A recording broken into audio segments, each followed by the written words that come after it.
This is actually really funny. Give it up for Cory Mack.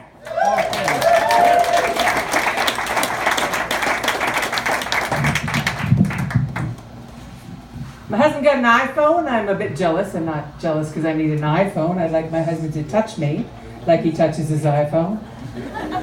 Have you seen this? I looked across the breakfast table and he's doing this.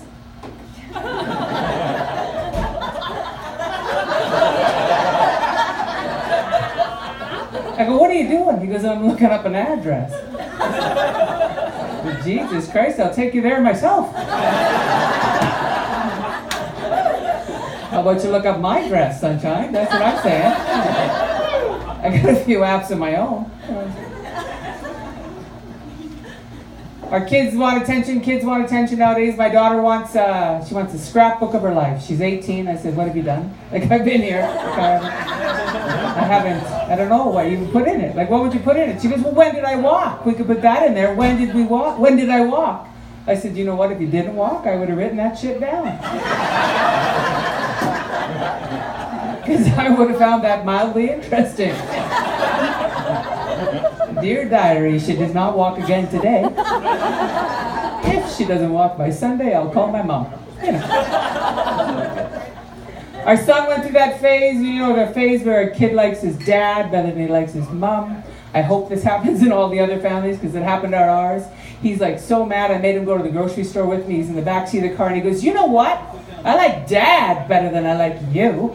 And I was like, well, Christ, that makes two of us.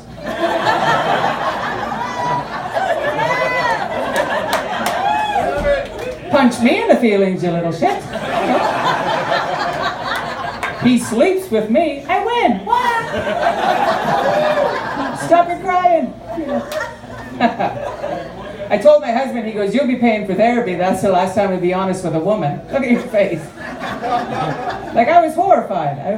We never talked about our feelings with our parents. We never, ever sat around and chit-chatted. We didn't have journals or diaries or none of that. I cannot imagine. I don't know if you guys, there's some young people in here. We used to ride on the floor of the back seat of the car.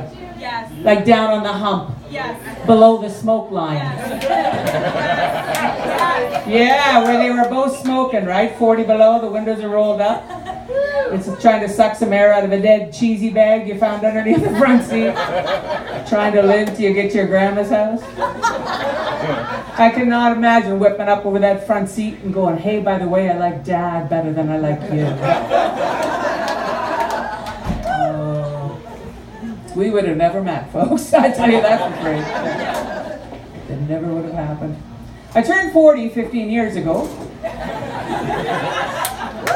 Woo! And my husband bought me a wrought iron rooster wine bottle rack. I'll just let that sink in. Somebody took the time to weld up some wrought iron in the shape of a rooster, and the decapitated head goes on the end of the bottle, and then the legs just scratch the coffee table. Just as ugly as you're imagining it right now. And I grew up in Saskatchewan. We used to kill chickens. We used to kill 200 chickens every fall so we could buy jeans at the Army Navy, go back to school. So I am really good at killing chickens. Some people call me Lilydale in my other life. So I hate birds. This sound, I just peed my pants just now. Like I'm terrified of birds flapping and moving, and I'm looking at this gift because I thought when you turn 40 you'd get amazing things like trips and, you know, pearls, necklaces, lucky, you know, shit like that. And then I'm looking at this wrought iron, like you had to think about it. Like I'm a comedian, look which way the lights are pointed. Like I like it, but you just can't pull a wrought iron rooster wine bottle rack out of your ass. Well, now we can. True story. And then he got better at buying gifts. Like it just happens. The guy loves me. He just screwed up. So a couple of years later, I got some diamond earrings. Very exciting. And after the third day, I lost one. So everybody's walking around the house looking for it because it's tiny. You know what I'm saying? We work in the arts. You know what I'm saying? And finally one day he just walks through the kitchen. He's tired of looking. He goes, "Now you know why you got the rooster." True story. Lots of comics are selling things after the show. I got to tell you folks, next time you see me, they sell t-shirts and their acts on CDs and things. I'm going to sell myself some underwear. I got an order. I'm going to get some good cotton underwear. On the front of it, it's just going to say Muster Point.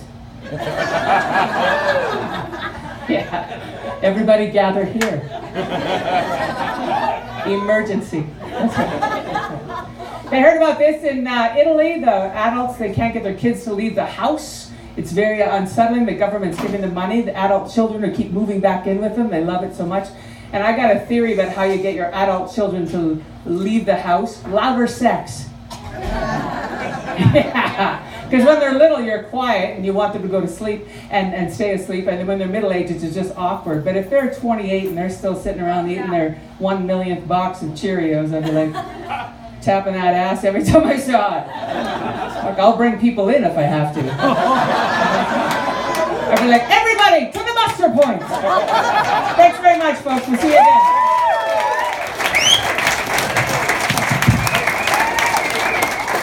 Cory Mack, everybody.